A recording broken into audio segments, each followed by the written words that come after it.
Tu penses avoir tout vu en matière d'élevage dans le monde? Attends de découvrir ça. Chaque année, des millions de chiens sont élevés pour la consommation, au cœur d'un système agricole immense, discret et profondément controversé.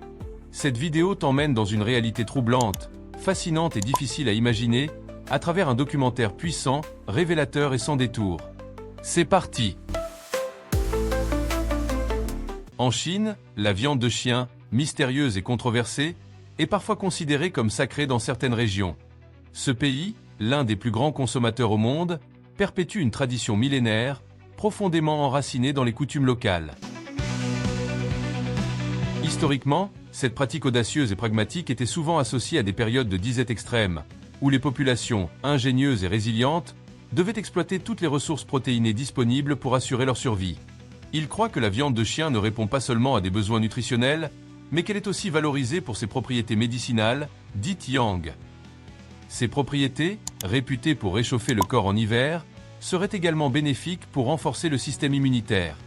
Malgré la controverse qu'elle suscite, cette pratique reste une partie intégrante de la culture culinaire locale. Elle reflète l'adaptabilité et la résilience à travers les générations.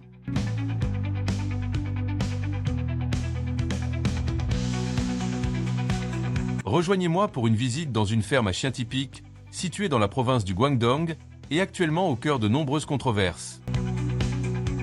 Ici, des centaines de chiens sont enfermés dans des cages exiguës, vivant dans des conditions déplorables qui briseraient le cœur de quiconque. L'air est pollué, chargé d'odeurs nauséabondes, et les aboiements déchirants semblent être des cris de détresse, restés sans réponse. Ces chiens ne sont pas seulement privés d'amour, ils subissent aussi de mauvaises conditions sanitaires, une faim fréquente et un manque de soins médicaux appropriés. Chaque jour s'étire sans fin pour ces petites créatures, confrontées à un destin sombre, sans échappatoire, ni espoir. Êtes-vous touché par le sort de ces chiens, dans cette ferme? N'hésitez pas à partager vos pensées, dans les commentaires ci-dessous. Alors que les préoccupations concernant le marché illégal de viande de chien en Chine deviennent de plus en plus urgentes, les images de chiens vivant dans des fermes, pour finir en victimes d'abattoirs, suscitent indignation et inquiétude. Le commerce illégal est en plein essor, avec des transactions se déroulant dans les rues et à l'intérieur des restaurants. En conséquence, des dizaines de milliers de chiens sont consommés chaque jour. Cela viole non seulement les lois sur la protection des animaux, mais pose aussi de graves risques pour la santé. Les maladies et les bactéries peuvent se propager à travers une viande non inspectée, soulevant de profondes inquiétudes quant à la sécurité alimentaire et à la santé publique. Bien que la consommation de viande de chien ne soit pas unique à la Chine et qu'elle existe aussi dans des pays comme la Corée du Sud, c'est surtout en raison de l'ampleur massive et des pratiques inhumaines dans l'abattage et la transformation de la viande de chien que la Chine attire l'attention. Le contraste frappant entre une personne tenant son chien de compagnie, tout en achetant de la viande de chien dans un étal de rue, met en lumière la nature conflictuelle de la compassion et de la cruauté humaine. Cela suscite des débats houleux sur la nature même de l'humanité. De plus, le manque de transparence et les violations légales dans la chaîne d'approvisionnement de la viande de chien en Chine accroissent les préoccupations concernant la sécurité alimentaire et l'éthique sociale. Cela attire une attention internationale marquée et des réactions fortes. Vous êtes-vous déjà demandé pourquoi la communauté scientifique et les militants sociaux soutiennent fermement les efforts visant à réduire la consommation de viande de chien? Explorons ensemble les raisons derrière cette tendance et pourquoi elle est devenue l'un des mouvements les plus significatifs du XXIe siècle. Chaque année, avec le début de l'été, le festival de la viande de chien de Yulin, dans le Guangxi, s'étend sur 10 jours et met à l'honneur des plats à base de viande de chien. Environ 10 000 chiens sont abattus pendant ce festival. Beaucoup subissent des tourments sévères avant d'être tués, dans la croyance que la souffrance augmente l'adrénaline, ce qui améliorerait supposément le goût de la viande. Les participants croient que cette viande améliore non seulement les performances sexuelles, mais éloigne aussi les maladies et porte bonheur. Mais avons-nous oublié la souffrance que ces créatures endurent? C'est pourquoi des personnes du monde entier se mobilisent pour mettre fin à cette pratique cruelle, par des protestations et des actions de plaidoyer. Nous devons agir maintenant, pour sauver les vies prises chaque année, au nom de traditions dépassées. Dans le tissu vibrant de la société chinoise contemporaine, la majorité de la jeune génération s'abstient désormais de manger de la viande de chien. Elle contribue aussi à l'opposition nationale contre sa consommation. Les jeunes choisissent de traiter leurs amis à quatre pattes avec respect et amour.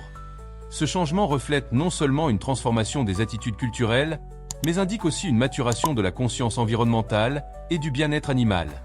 Les politiques gouvernementales encouragent les gens à réduire la consommation de viande de chien et à considérer les chiens comme des membres de la famille. Les chiens sont désormais perçus comme des compagnons indispensables, choyés dans tous les aspects de leur vie quotidienne, de leur repas à leur santé.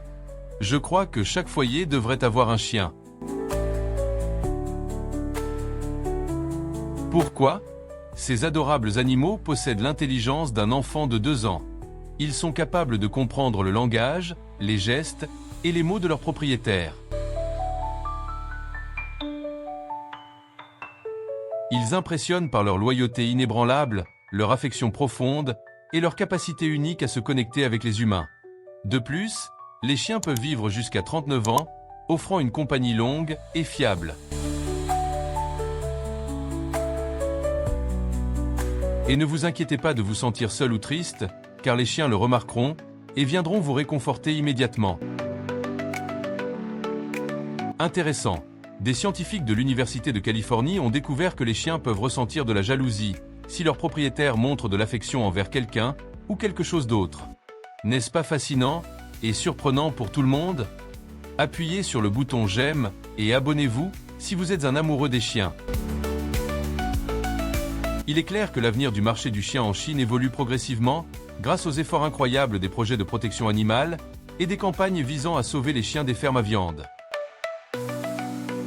La communauté internationale et les résidents prennent de plus en plus conscience et agissent de manière décisive pour mettre fin au commerce et à la consommation de viande de chien.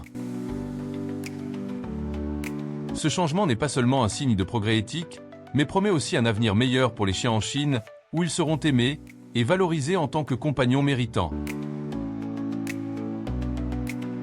Merci de nous avoir accompagnés dans cette exploration du marché de la viande de chien en Chine.